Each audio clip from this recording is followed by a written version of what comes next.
Cut it out, Bo. Go downstairs. Go. I'll be down in a minute. You know how it is, like starting up. It's hard as shit. Whether they're good, bad, or ugly, getting the message out there that people aren't just like these superstars or shitbags. Like, there's a point behind everybody, what they're doing. I'm a fucking moron. Mike. Hey guys, welcome back to another episode of the show. With you as always, me, Ben. Tonight, I have the privilege of having Paul Pantani, the host of Transition Drill Podcast, on the show with me tonight. Paul, thank you so much for coming on with me. Appreciate the invite, brother. Hell yeah. We Paul and me caught up a little bit before the show started about about hearing people's we both enjoy the storyline of people and what happens to them and how they get there, and what it's a beautiful thing, and I can't wait to hear Paul. So without further ado, we'll jump into it. Paul, tell me a little about yourself, where you're from, how you grew up, all that that little origin story we all like to know. Born in New York City, Queens.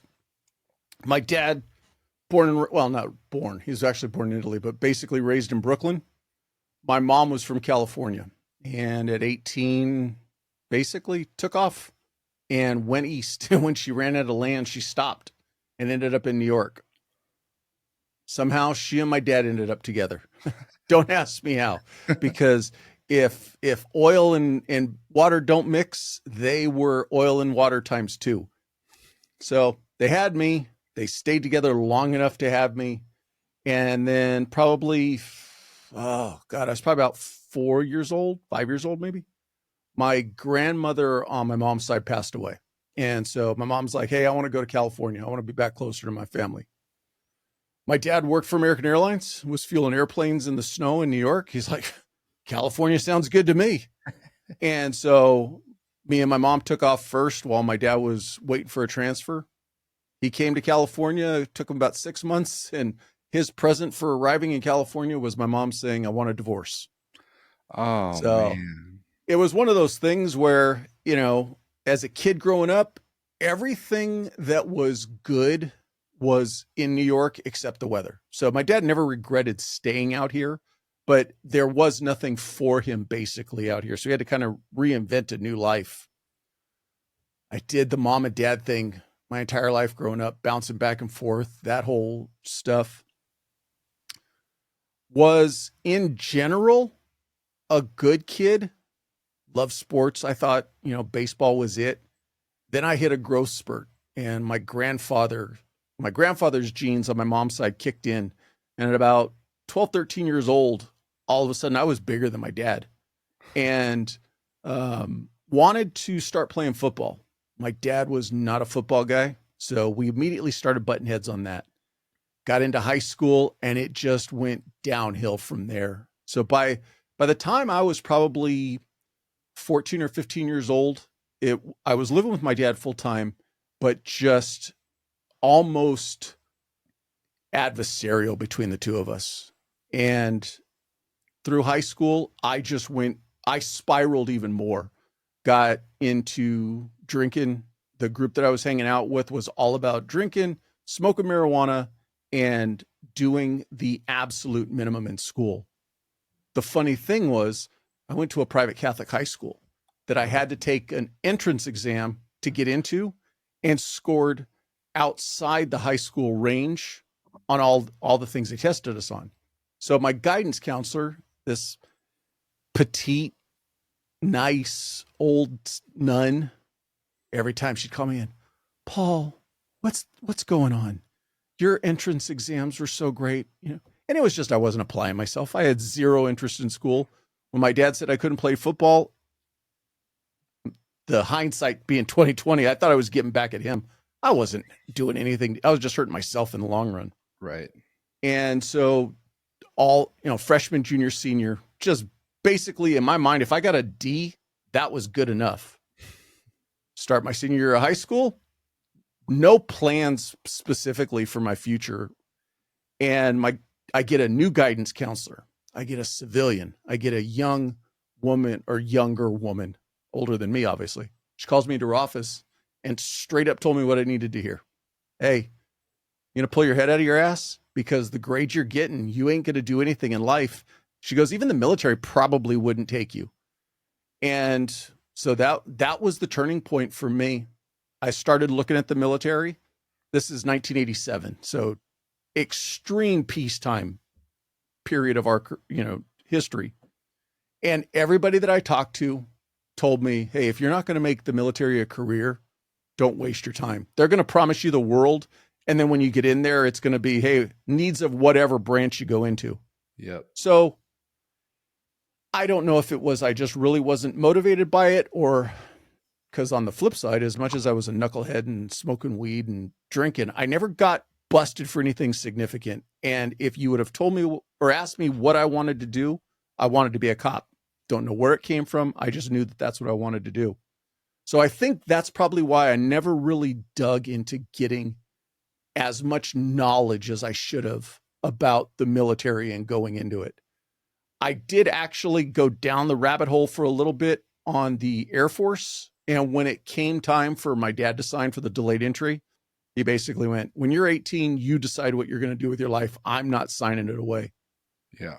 And so I thought I was still on track for the military, because the thing is I was going to come out of high school. I was only going to be 18. I could be a cop till I was 21. So I was still thinking that would be the route.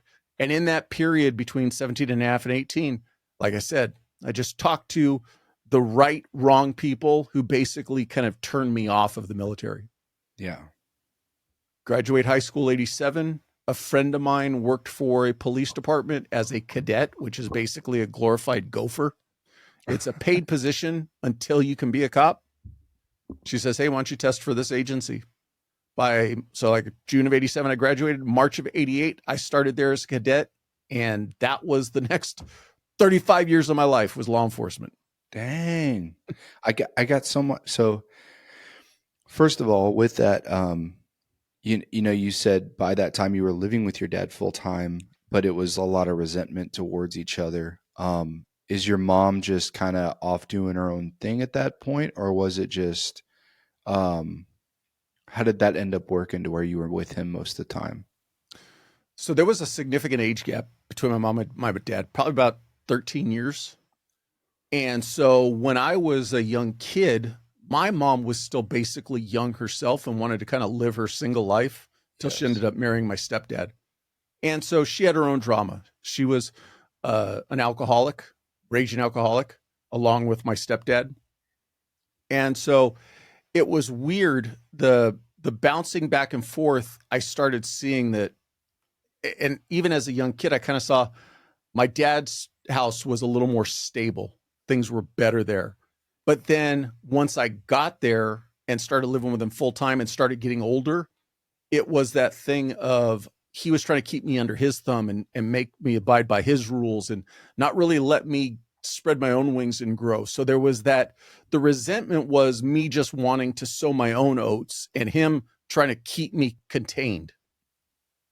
Yeah. And, that's such a hard line to ride, though, as a parent, when you get that point of like, do I keep that, like you said, them under the thumb, and you keep that press and you show them, you got to lead this life. But that's such a weird thing with basically teenagers. The harder you press on them, the more they try to pull away. So it's that, hindsight, obviously, all of us have myself included, you have some bad thoughts of those times, but then when you become a parent, you go, they probably were trying to do the best they could. Do you have that now where you realize that, or is it still kind of a touchy thing? No, definitely. If anybody was to ever ask me, my dad was the best father you could ever ask for.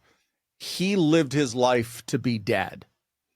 As a man, as my mentor, I don't have fond memories in the sense that now that I am a parent, your job and most important job as a parent is to raise your children so that they can live their own lives, make their own decisions, be independent of you. And he didn't have that in him. So he wasn't, I'll say, maybe even to a degree, confident in himself, to where he saw the importance of me being able to expand and grow my wings and be my own person. Yeah, that's a great way to put it. and then finally in high school, you got these friends that are kind of, ne'er do wells, if you want to call them, or they're kind of pushing you towards that, and you get to that point where that she explained to you, hey, you need to get something going, and then you decide to go with this law enforcement stuff. Um, how were you able to rip yourself away pretty easy once you got into the cadet program like you're talking about, or was it kind of a slow transition? The funny thing, as much as I refer to myself as being a knucklehead in high school, I never saw myself as a bad kid, if that makes sense. Yes. I never saw myself as somebody who was anti-establishment or, fuck the police, so to speak. My neighbor was an LAPD cop, and I had run-ins with him. We all had that stuff, but I never had a bad experience. I always must have caught the coolest cops who would just be like, hey, pour your beer out or whatever. Nothing ever that went to the level where I got arrested, or they could have taken maybe something that was small and really had an impactful negative impact on my life, if that makes sense. So when I got the job as a cadet, it was a very easy transition for me to just adopt that lifestyle. It's not like I was drinking or smoking enough to where it became any type of addiction, not to the point where it's like, oh man, I need that fix. The funny thing though was 3/4 of the people that I was hanging out with when I graduated high school, I immediately lost contact with them as soon as I was working for a police department. So on the sliding scale, I would probably say I was down at the bottom end, which would be the good end, and they were at the higher end, which was the bad end. They saw me working for the cops. They're like, see ya. And so it was easy just to kind of turn the corner and start living that portion of my life. Yeah. And I think that's good. I'm in the same kind of boat. I wasn't like an evil child or anything, but I kind of got in some trouble, did some fun stuff or whatever, but it was good. Like knucklehead is a good explanation of it. And you see those buddies of yours though, that's crazy that you say that. Like you see those buddies, and once you hit your 20s, it really splits. It really splits hard of you're either going to get your shit together or you're going to go down a worse alleyway, and you kind of put yourself in some even worse situations, and it's that tumbleweed going on. So I completely agree. What I'll say this a little tongue in cheek though. Yeah. You being in the military, you can relate to this. Anybody who's law enforcement or military can relate. I just traded one group of knuckleheads for another group of knuckleheads. Oh yeah. I mean, there's a reason why there's that saying that, most cops walk the line between if it wasn't for one thing, they'd have been a criminal. So we don't usually come into these professions with the most squeakiest clean of background, so to speak. No, that's honestly one of the cooler parts is you hear everybody's backstory and you go, holy shit, you're still alive, or all that stuff. It's awesome. Yeah. And then I came up in the era in the late 80s, early 90s where, it was almost kind of like, hold my beer. I'll top that story. Law enforcement's definitely changed. Yeah. Yeah. With that, you start doing the cadet program and stuff. How was that training? Was it paramilitaristic type thing, or was it kind of more low key, or how did that go for you getting into law enforcement? It was cool. It was like I said, it was a paid position. It was a uniform position. So I got to wear a uniform. And back in those days, our police uniform were blues, dark blues. And so the only thing that differentiated me as a cadet from a police officer, unless you were really up close, our badge was silver, where the cop's badge was gold. And I had a very little tab that said cadet under the city patch on my sleeve. Okay. Pretty much that was it. So it was cool. Got to do stuff like work the front counter, take some basic crime reports. We did, like I said, you're a glorified gopher. Hey, go pick up evidence at this police station or take this paperwork or whatever to the courthouse, that type stuff. So just running errands, working in the station, nothing too crazy, but unlimited access to be able to go on ride-alongs whenever we wanted to. Oh, nice. Did you transition from that immediately into the police academy, or how did that work? I had a small little stint to where, so I worked for Southern California. I worked for what would probably be considered a smaller agency. I think at that time we were about 70 officers. Oh, okay. So in that interim, while I was waiting to be 21 to be a cop, I was able to move over to be our dispatcher jailer position. It was considered a different position, not just a different assignment as a cadet. And I ended up staying there and did that until I think I went to the academy right before my 23rd birthday. Only just because the department didn't do a lot of hirings. It was one of those agencies where people got hired and didn't leave. And so I was so committed at that time to wanting to work for that department, where I had a lot of the younger officers who I'd go on ride-alongs with and like, why are you wasting your time? Go to the like LA Sheriff's Department or something. They're always hiring. And I was just kind of like, I'm good. I like it here. I'm going to bide my time. Yeah, I love those organizations a little more. I have a lot of respect for them because while it is small, it's like you said, people stay there forever and really build a community and stuff. Whereas these large organizations like you said, LAPD for me, like St. Louis PD, and then NYPD, like all these big organizations, it's a cog. They're just churning people in and out all the time. So you really don't. I don't think you build as much cohesion. Maybe you probably get pretty close through other stuff, but as far as longevity, I'm sure that's a great organization to be a part of. That you can stay there and last that long. I will say it's a catch-22.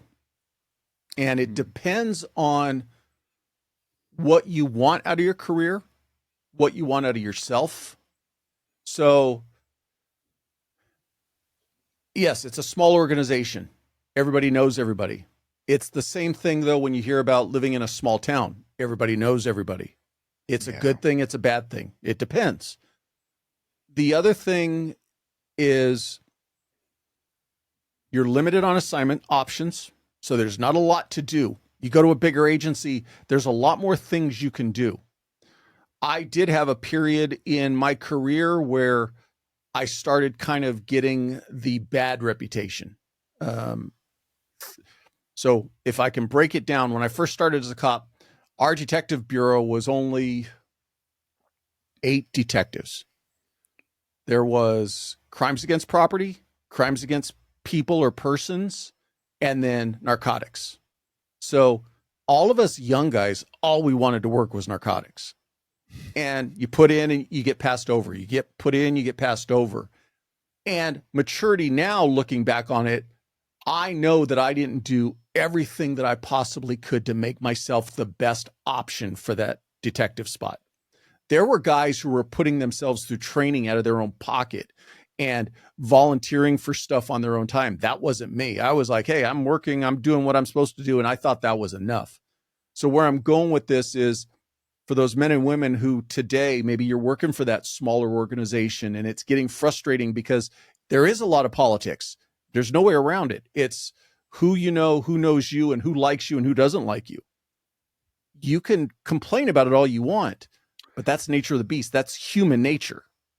And so if you're kind of stuck at a level that you can't seem to be getting past, one of the things you need to look at is, are you doing everything on your part?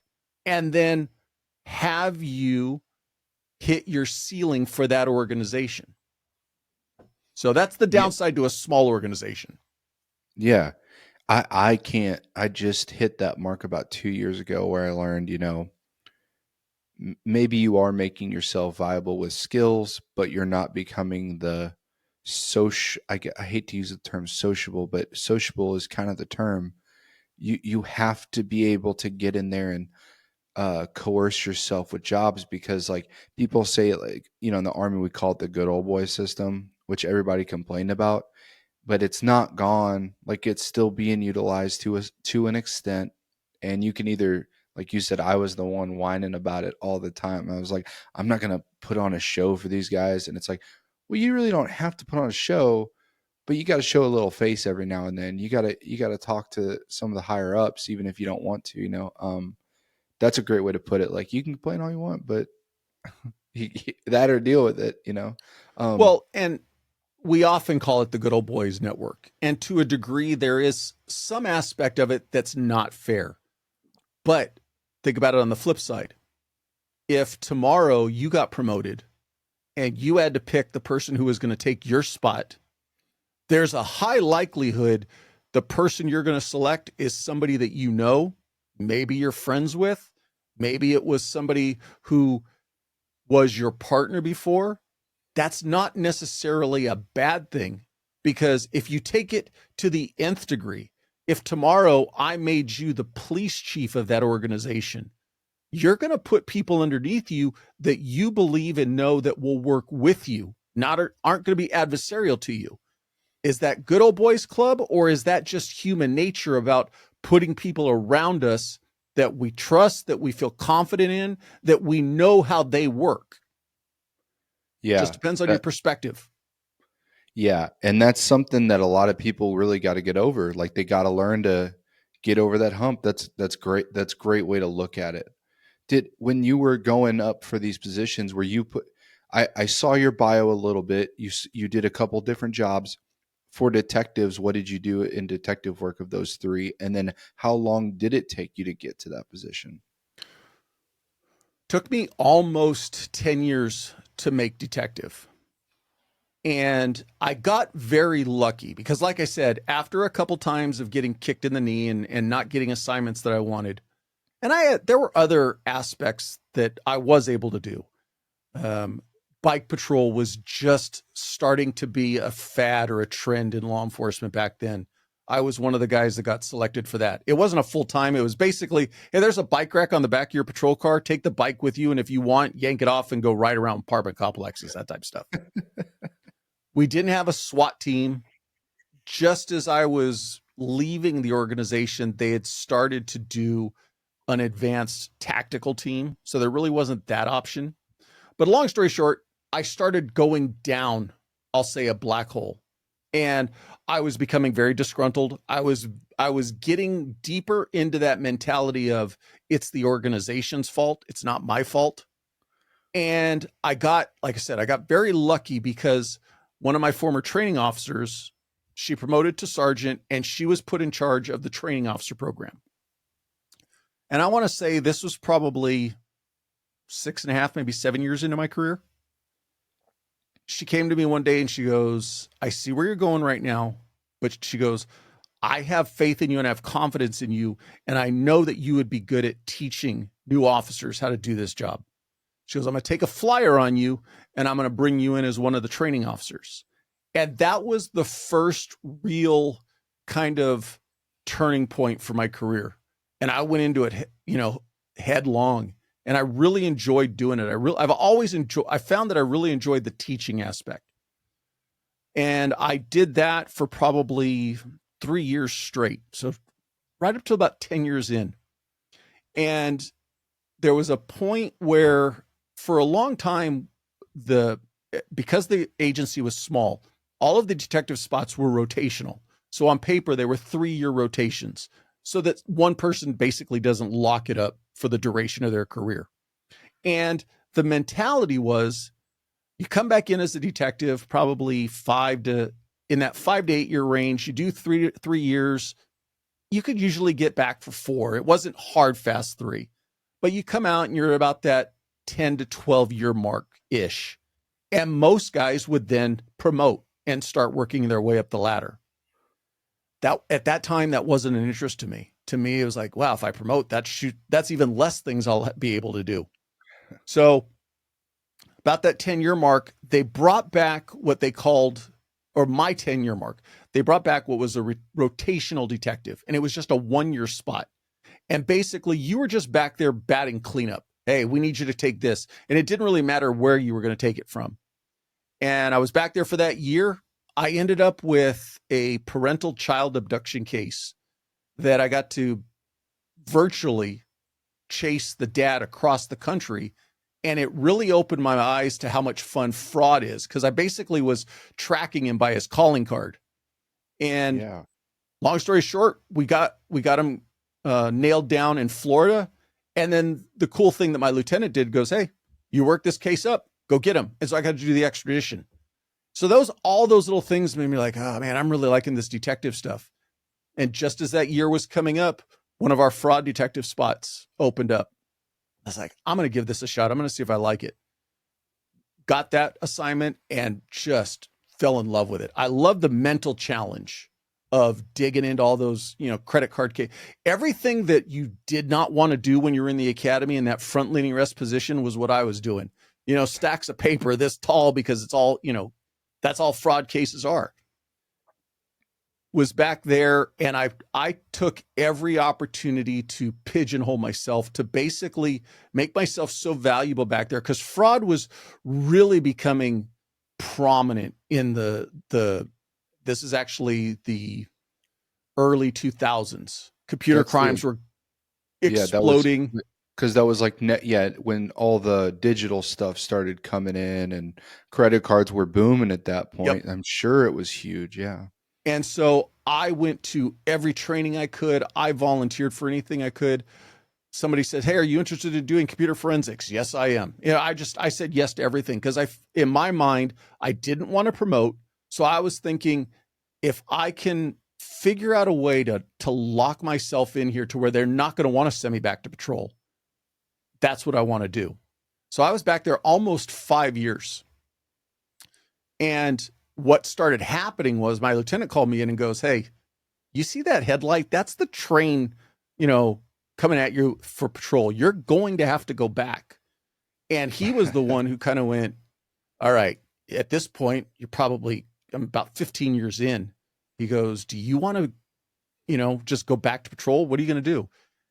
All right, I'll test. So I tested for corporal, and now I ended up on the corporal list, but the downside to a small agency, and everybody deals with this who promotes, you go back to the bottom shift. So now I'm thinking to myself, I've got 15 years on and I'm going to be the junior corporal on weekend night shift. I didn't want that. So another friend of mine was already working at the district attorney's office, and he says, hey, we've got openings here. And the DA's office is a law enforcement agency like any other law enforcement agency. The only difference for a DA's office, they don't have the black and white on patrol aspect. It's like a glorified detective bureau.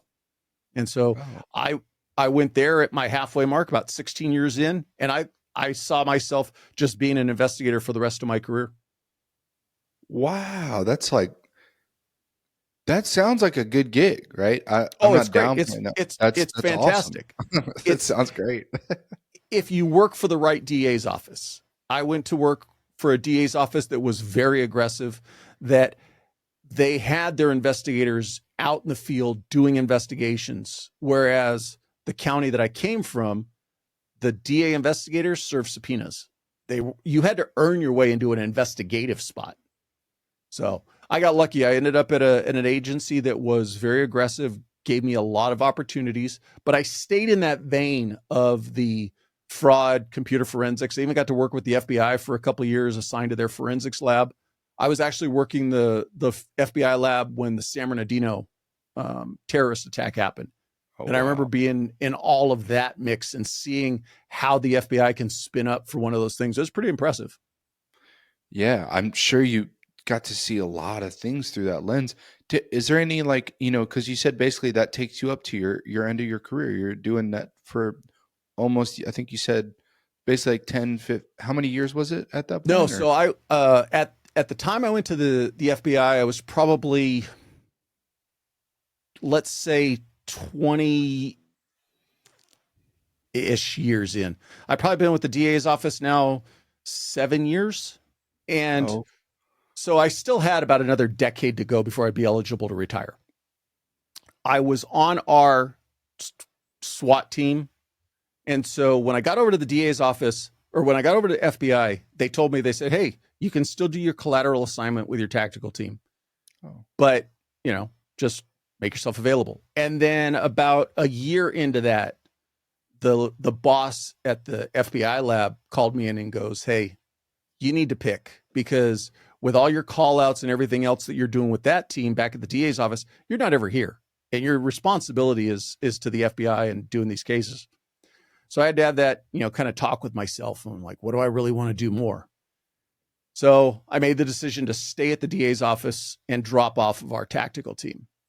And my now wife said that was a huge just switch for me. She goes, I could see the difference in you immediately. And really what I had to do was take that mature step back and say, yes, I'm choosing to do the forensic stuff because that would offer me opportunities when I retire, but it wasn't where my heart was. It really wasn't.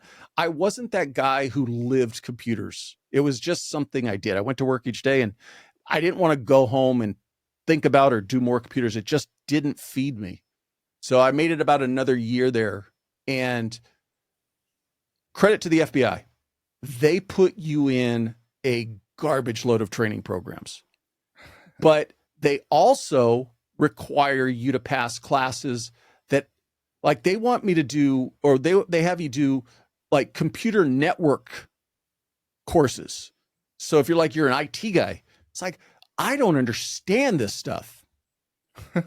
Most times, if you failed a test, they would give you a grace period and go, hey, study for it again and retake it. I failed this networking test and I went to my boss and I go, I don't think I'm going to get this. And so he goes, well, then if you're not going to get this, these are the requirements of the position. You're going to have to go back to your office. So I went back to the DA's office, line level investigator back in an investigative unit. And it was at that point that one of my best friends who had promoted to supervising investigator at that point kind of tapped me on the shoulder and said, it's time for you to promote. And so damn near 20-ish years into my career, I promoted to supervising investigator. And that was a huge turning point for me. It just, if you think getting a detective spot kind of relit my fire, or the getting the FTO spot relit my fire years ago, making supervising investigator was a completely different ballgame. It was so much fun to, as weird as it sounds, to take that step back and be the guy just taking care of your people, making sure they have what they need, and really kind of seeing them develop as investigators. And that's how I ultimately finished my career. I made one more jump to commander and ultimately made a huge circle. It came back around when I finished up my career commanding several divisions, including our tactical team. And that's when I walked out the door at the end of 2023. Man, that is an awesome career, man. There's so much to there. Where do I begin? Hey guys, we're going to get right back to the episode, but first I want to talk about who brought you this episode. Our sponsors, Jump Medic. Okay. Being prepared should mean digging through a giant messy drawer of half-used Band-Aids, all that stuff your kids get on. It's nasty, right? The stupid box that never has anything. Jump Medic made this sleek, fully stocked first aid kit designed for real life, right? You can pack it up, you can throw it in your car. It's solid. It's this giant, big old tough box. Mine's in the mail right now, actually. But I can't wait. This thing, whether you're hiking, traveling, or just like driving your kids to softball practice, right? You don't want to be the one digging around trying to find everything. You want to be the one that can just reach back, grab it, and get ready to go. So I really I wish I had this about 3 injuries ago. Right now, listeners can get 10% off with the code BEN10. That's BEN10 at checkout. Head on over to jumpmedic.com and be the hero with the kit, not the guy Googling how to stop bleeding fast. All right, back to the show. Number one, I noticed something. You were talking about, the forensic stuff and then all this with the testing, and you're like, I'm not a computer guy, and you're like the network stuff. You're like, I've noticed, and I don't know if you would attest to this, but you seem like a critical thinker.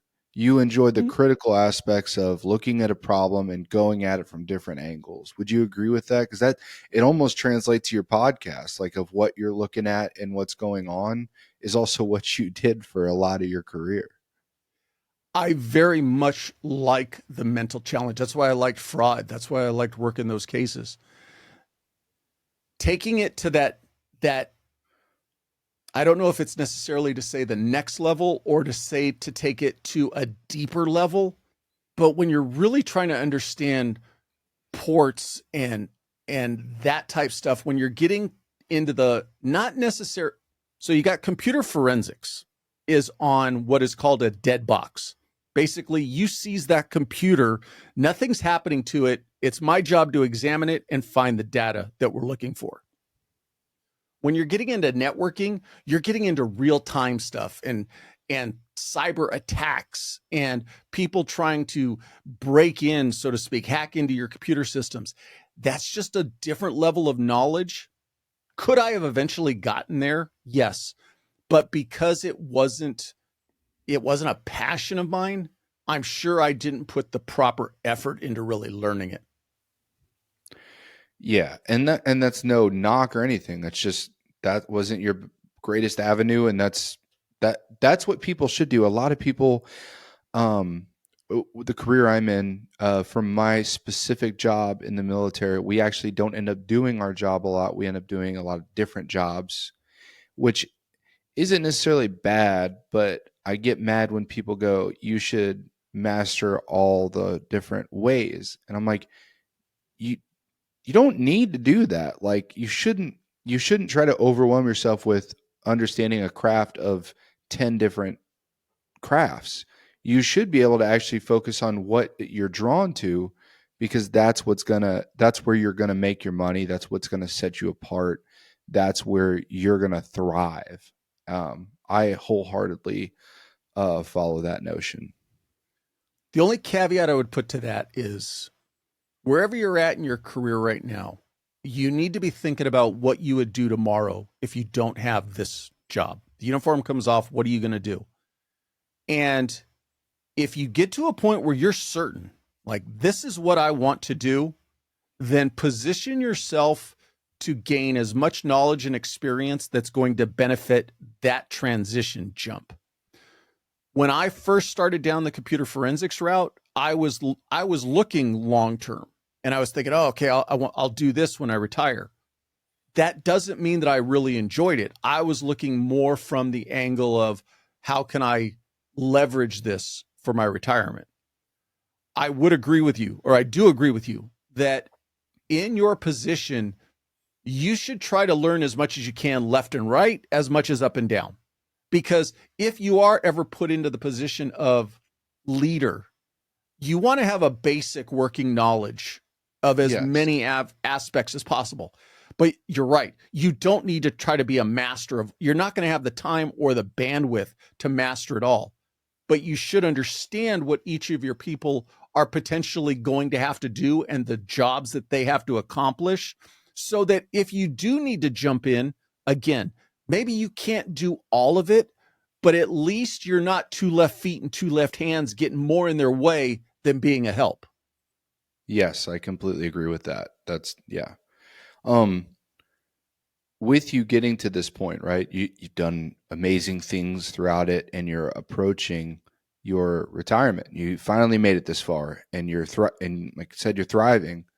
What are your thoughts going into that of, oh, I'm about to get out soon? Did you have like a set plan, or was it kind of a, oh shit moment? I thought I had a set plan. I thought I had everything in place. So coming to the end, how can I put this? I had a good friend of mine who operates in the consulting space. He was in my ear for probably a year and a half before I decided to retire. You need to do this. You need to do this. And it didn't, I don't want to say it didn't fuel me, but it wasn't really grabbing me. And I didn't really understand the consulting space at that time. So about 8 months before I retired, maybe a little bit less than that, he takes me to a conference or a convention, and he starts introducing me to some people. Let me talk to him, because he operates in the space representing most of his clients most of his clients provide products to law enforcement and the military. He started introducing me, and what I didn't realize at the time, but he was just backing away and seeing me watching me engage with these people, with these clients, and see how I did, just kind of as a tester. We get done with that day and he pulls me aside. He's like, bro, he goes, you would kill at this. He goes, everybody that I put you to talk to, I just watched you and you flew like right into conversations with them. Not a problem. And so it was a turning point for me. Like, all right, that's what I'm going to do. I went out and did the LLC thing. I had all the pieces of the puzzle in place so that I retired December 31st. I can flick on the light switch for the business January 1 and be ready to go. What I didn't realize was that consulting is so much about word of mouth and reputation and building those clients. So I'm almost a year and a half into it, and it has been, a struggle. I've written a couple contracts to clients. They haven't panned out the way I thought. So what I'm saying to this is this particular avenue that I'm trying to operate in, I couldn't do it while I was still working as a police officer because it's a conflict of interest. Right. If you have the opportunity for a profession that you want to jump into and you can do it as a secondary or a side hustle while you're still operating in either your military or your law enforcement or a first responder career, do it. Get your feet on the ground and moving forward, even if it's just a little bit, so that when you make your transition, there isn't that long lag time between retiring or transitioning out and then getting it going.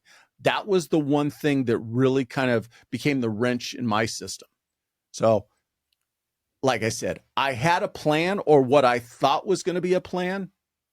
Now that I'm in it and I've got the ability to look back on it, I wish there was a way I could have done some of this consulting work while I was still active as a police officer and maybe got one or two clients in place, because then once you get the first couple, then it's just a domino effect and they start recommending you to people. Yeah. They start spreading the word, man.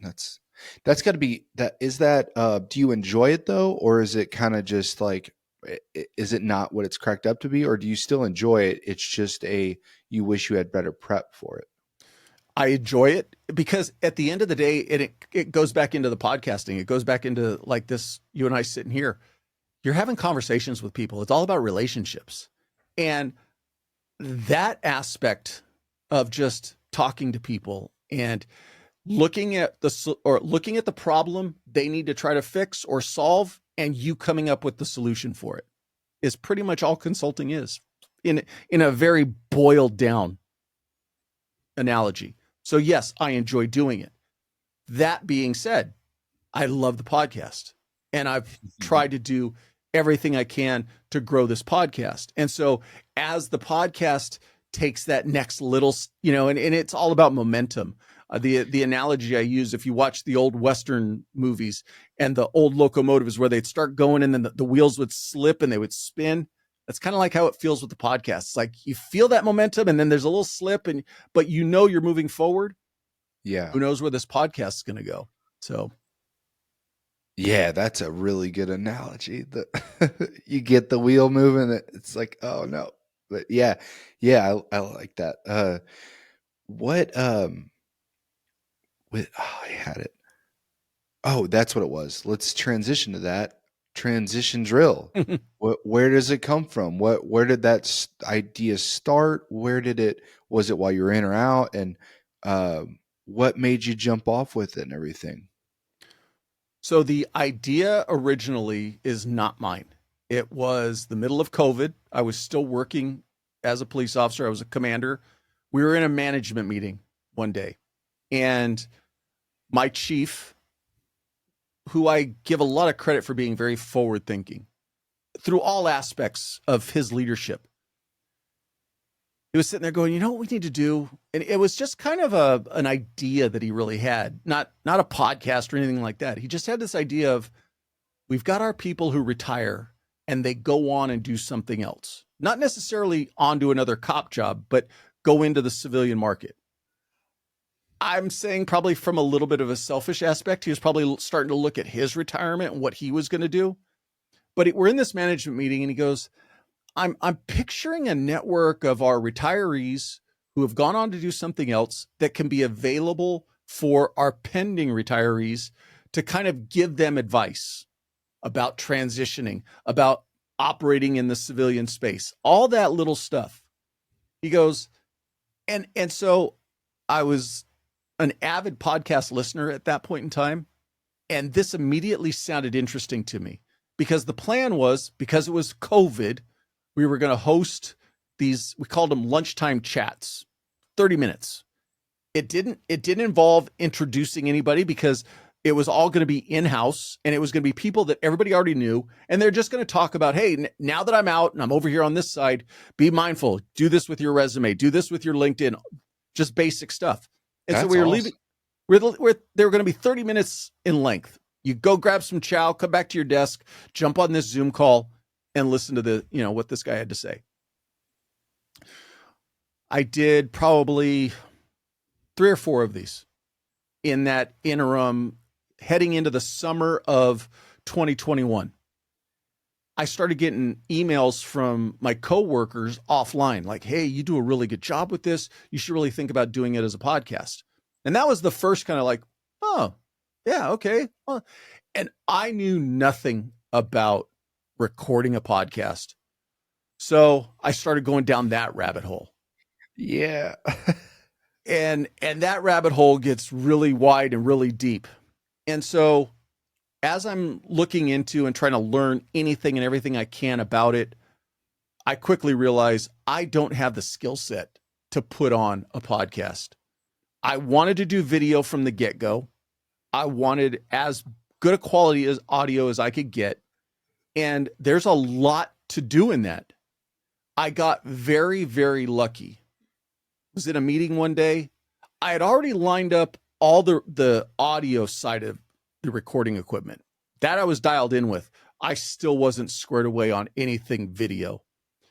And so DA's office, in-house public relations team, they're outside this office room where we're at doing something for the office, taking pictures, doing whatever. So I walk over to one of the guys and I just go, hey, can I pick your brain for a second? And I started asking about cameras and about the 4th question, he's like, what are you looking to do? I was like, well, I want to do a podcast. And his eyes got all bright. He's like, hey, can I be part of it? Can I help? I was like, yes, please. Because he had all of the post-production experience. He goes, if you just get me the video and audio files, I'll take care of everything else. Yeah. And so that's how the relationship started. And he has saved my bacon over these years. He makes the finished product look and sound a lot better than what I give him. But that's where it started. And the other part of it was I knew that I wanted to focus on the transition aspect in a very narrow focus because I spent 35 years in law enforcement. I initially was just thinking, I'm going to talk to other first responders because that was my wheelhouse. But because I worked for an elected official and I wanted to start doing this while I was still active, I had to talk to our in-house legal counsel. I had to get their permission to say, yes, go forth. And it was in that conversation with her that she says, well, are you going to talk to veterans too? And it was like somebody flipped the biggest light switch you can imagine because something that seemed so obvious was just not on my radar. And the analogy that I've since used for people when I talk about it is the things that we share that are exactly the same. On the front end, they show us that big laundry list of all the cool things we can do. Just sign here on the dotted line. But when it's time to exit out, hey, there's the door. Don't let it hit you on the way out. And anything that you're going to do after these careers is on you to figure it out. Mm-hmm. So I quickly went, okay, I'm going to talk to veterans and first responders. The one aspect of my career that I always enjoyed, I enjoyed the tactical operations side of things. My friends call me the tactical nerd. Like, yeah, the dude who could do, an M4 and a computer forensics at the same time kind of deal. And so I don't know why it just, all the times that we've spent on the line doing transition drills. And it's like, that's a perfect name for a podcast. But beyond just the name of it, what the concepts that I really wanted to take from it was you've got to do all of your reps leading into your transition to where it just becomes, I know some shooters don't like this terminology, but that muscle memory, where you're not really thinking about it anymore.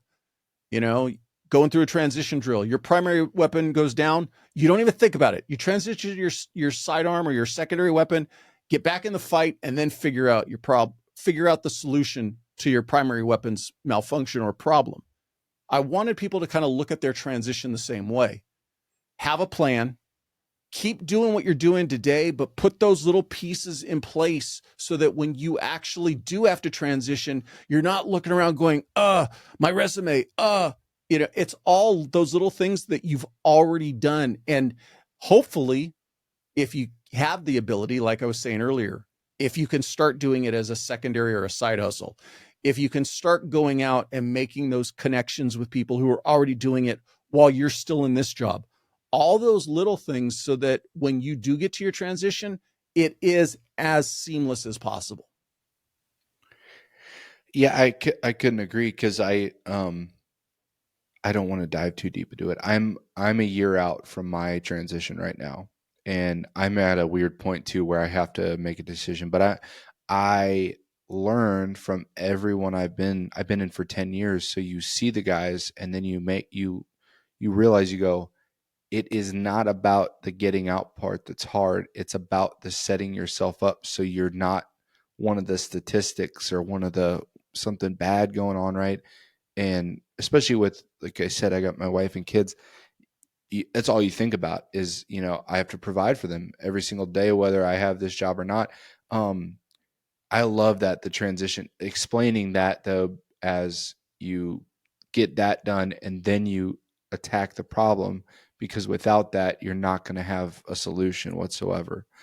That's great. Do you, when you started it, did you have this idea of interviewing people, or was it because I levitate towards the transition tips a lot, because I listen to them and I'm like, these are great for, and I'm military, you're law enforcement. These are universal tips for almost anyone.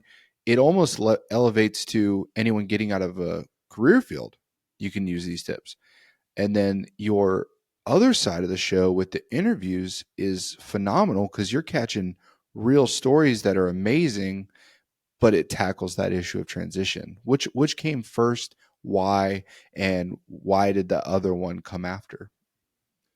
So from a purely selfish perspective, one of the things that I immediately thought about when I decided I was going to do a podcast was, and it's one of the things that I enjoy in listening to podcasts, is the interviews. I like the stories that you hear. And so, like I said, purely selfish, I wanted the opportunity to sit and talk to people and hear their stories. Yes, the transition component was the most important part, so to speak. But for me, it was, I want to present the whole story. Tell me about you growing up. Tell me what took you to this career. Tell me about your mindset while you were in this career. What were you thinking about? Were you thinking about a career, making it a career on the front end? Did you have all these lofty ambitions and then you got into it? And like any of us who have done either one of these jobs, man, I don't want to do this for the next 20 years. And there's going to be those stories, or the flip side. Man, I didn't know what I was going to do out of high school, so I decided I'm going to go be a Marine for 4 years. Then I got in there and I loved it. And holy shit, 28 years later, I'm retiring, kind of deal. So I wanted the whole aspect. And then I wanted to know, all right, when you saw your transition coming, when you saw your finish line coming, were you thinking about it? Were you putting pieces in place? And I wanted people to tell their story like, no, man, I did not think about it at all. My transition was September 17th, 2019 was all I knew about transition. I thought I would just figure it out when I got out. And then you have those stories of people like, man, that screwed me up. I was not prepared for that. Or other people going, no, man, I was going to do this. So I lined this up, So I wanted them to be able to tell the story, because where I enjoy doing the transition tips episodes, and it's something that puts a lot of challenge on me to try to make them a little different each week. I think there's that outside chance if I let it become, if I get comfortable with it and I really stop putting the effort, it's going to start becoming white noise. And so as much as I enjoy those, and they didn't come from I kicked those off in January of 2024, right after I retired. I really had this desire, this drive to say, all right, the guests are telling great stories, but I want to drive home tips every single week. And so that's what made me come up with that episode. But no, in answer to your question, going way back, a lot of it was just selfish, brother. I just wanted the opportunity to sit and have conversations with cool people. It's the greatest. We talked about it before. I can't stress it enough to people.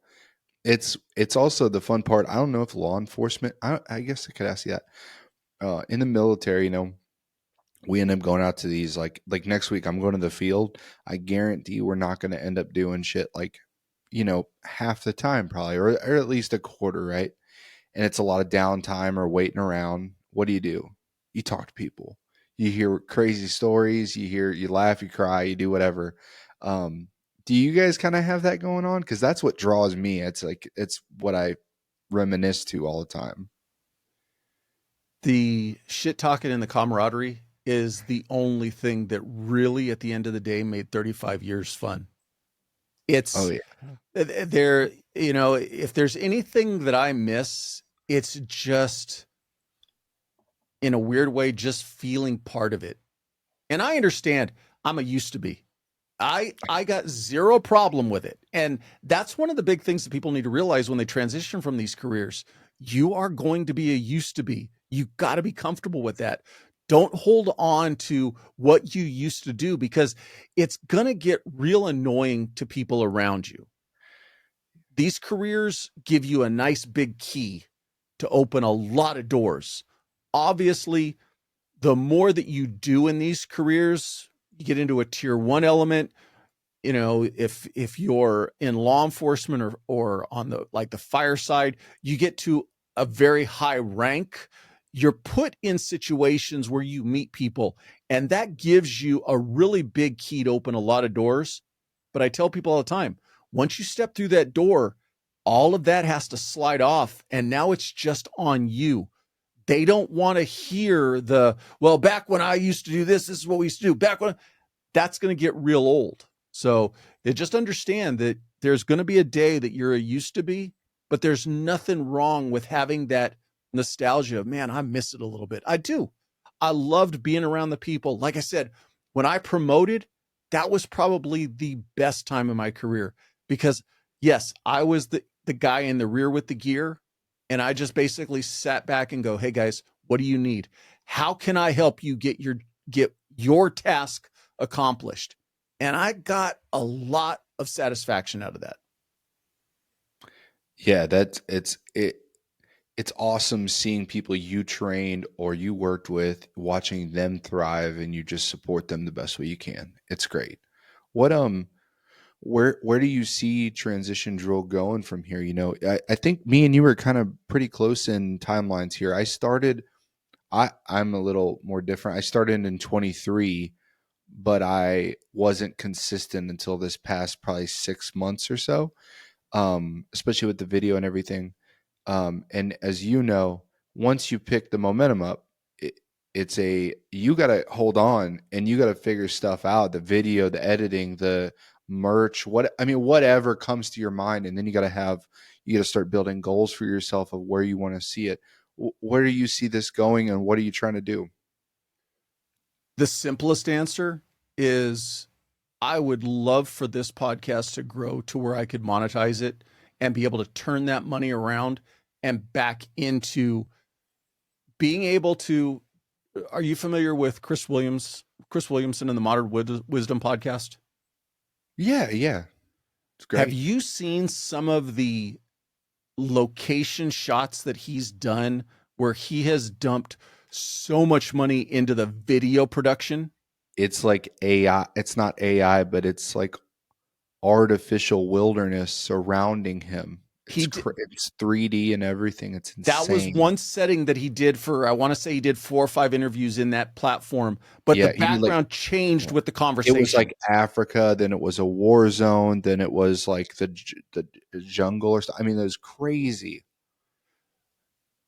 One of the things for me is, so I started in 2021. I wanted to do guest interviews. The one logistical, I'll call it problem, but the logistical limitation that I imposed on myself was all of my interviews are done in person. So when I first started and nobody knew me from Adam and nobody knew my podcast from Adam, I had to go to all my guests. The type A wants to control everything, wants everything perfect. When I watch those video episodes, I critique it harder than anybody else because I don't like the background, or I don't like that I couldn't control everything about that environment Yeah. because I was rolling into a new battle space, but I didn't have full control over it. I always wanted to get into my own studio where I had more control over the lighting, the background, all that type stuff. I've achieved that goal. I grew that since basically June of 23. I have been in a fixed location, my studio, and doing interviews. The other thing that has come from that is I'm now getting guests who are reaching out saying, hey, I'm willing to come to you. So that's that validation of the consistency aspect. Anybody who's thinking about doing a podcast, I say, do it, but just understand, once you sign on that line, once you flick that switch, you're on that train ride, and you have to be thinking about your listeners. They get used to hearing you. They get used to that new episode every week. You can't be flaky with it. You can't go, oh, I'm just going to skip. No, It's so easy to do. It's it. so easy to do, you know. It's like we talked about before we started recording. I'm going out of town next week, so I'm scrambling tonight and tomorrow morning to get the episodes done, processed. Because even though my editor gets them all done for me, I still have to put it all together, get it all uploaded, do all the episode descriptions, all of that. And there's not enough hours in the day. But because, and I don't want to sound cliche, and I'm sure I'm talking to the choir here or preaching to the choir with you. I love my listeners, and I don't want to let them down by not giving them the next episode that they're expecting. So it's a huge commitment, but I love doing it. So my long-term thing for this, I want it just to keep growing and grow it to the point that I start getting that recognition of sponsors and that type stuff, to where the money I make goes back into it. And like I said, maybe I don't go to a guest, but I have the ability to bring a bigger guest in by paying for their airfare to come see me or something like that. Yeah, and I like that you're honest about it. A lot of people, they have different, like, I don't know if they're lying. I don't want to throw that on anyone, but the fact that you're honest about the sponsorship, that's what a lot of us are working towards. But it's not because we're like, podcasting is the new money train. It's not. It's especially not. It's no. like it's you actually are a money swimming. pit. Like it's Yeah. you know, I can't. I love that you explain though. I'm using that to grow this more, to make better content, to give to other people. Would it be nice in a dream world to not have to work and do a podcast? Sure. But we're not all Sean Ryan and Joan Rogan. Like, we It's still can't a shit ton of work, brother. Even if you're it's not still working and just doing a podcast. right. It's insane work. All those production teams, all you have employees at that point. Now you're a manager of like a little business, having to still churn out stuff, and now you're relying on other people. So like it's all perspective, like you talk about, but I couldn't agree more. I love that aspect of, I do want this to be successful. I do want to be big, but I want to be big for the right reasons, and I want to get that out there. I love that, man. That's good. And like I say, the one thing I believe in my heart, If you go back and listen to episode 1, or you go back and listen to this week, I released episode 193. Damn, congratulations. If you listen to either one of those, the authenticity and the trueness to what I set out to do hasn't changed. I still sit down. I still enjoy every single conversation that I have with every single guest. And my vision and my goal is still the exact same thing, to present their complete story and their transition component. I've also had the opportunity to sit down and talk and meet with some amazing people that, from a purely selfish standpoint, if I wasn't doing this podcast, I wouldn't be able to. But as much as I do want it to grow, as much as I do want to have better cameras, and if there's a way to level up the audio, I want that. And all those little things, my vision and my goal is still always going to remain the same thing. Present conversations and let people tell their authentic story. Yes. I think we pretty much covered everything on you, Paul. I think we covered a great base of where you came from, who you are, why you're doing this, and what you're going for, man. I love listening. I really hope. Can you tell the listeners where they can find all your stuff at? I'll put it in the links, but you can just throw it in the show too if they're listening, driving in a car. I'm on all major podcast platforms: Apple, Spotify. Those are probably the two major ones. But Yeah, you can find me on. I think you can find it on Pandora. I mean, the iHeartRadio and stuff. Yeah, it's there, but if it's a major podcast platform, 99.9% sure it's there. You can find me on YouTube. I'm on all social media at either Paul Pantani or Transition Drill Podcast. The easiest way to find it, my website, transitiondrillpodcast.com. And from there, you can get links to either watch any of the episodes or listen to all the episodes. Yes. Please check it out, guys. He is the master, because I'm going through right now and I'm listening.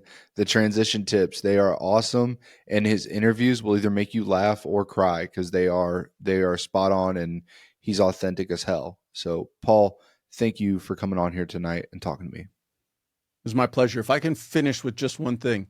Yeah.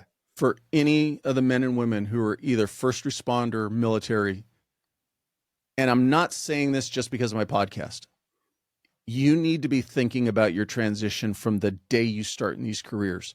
Because like I said earlier, on the front end, they show us all the cool things we can do. And on the back end, they basically say, there's the door. We share that in common. The other thing that we share in common is tomorrow can literally be tomorrow. You blow out a back, you blow out a knee, you blow out a shoulder. It may not debilitate your life, but it might be enough of an injury that your organization says, hey, you just can't play on our team anymore. And now tomorrow, even though you weren't planning for it, you're now looking for something else to do. All I'm saying is just be thinking about it. If I didn't have this uniform, if I didn't have this job tomorrow, what would I like to do? What would I want to do? What am I capable of doing? And do I have enough pieces of that puzzle to easily be able to step in and get a job? Folks, there you have it. Paul Pantani, he's given you the keys, right? He's given you the keys. You got to open the door, though. That's great. Thank you, Paul. Thank you for coming on here. Thank you for, I think there's about 4 different segments in the show you gave where it's true life advice, and it's awesome. I appreciate your time. All the best with your podcast. Thanks, brother. Y'all have a good night. Thanks for listening.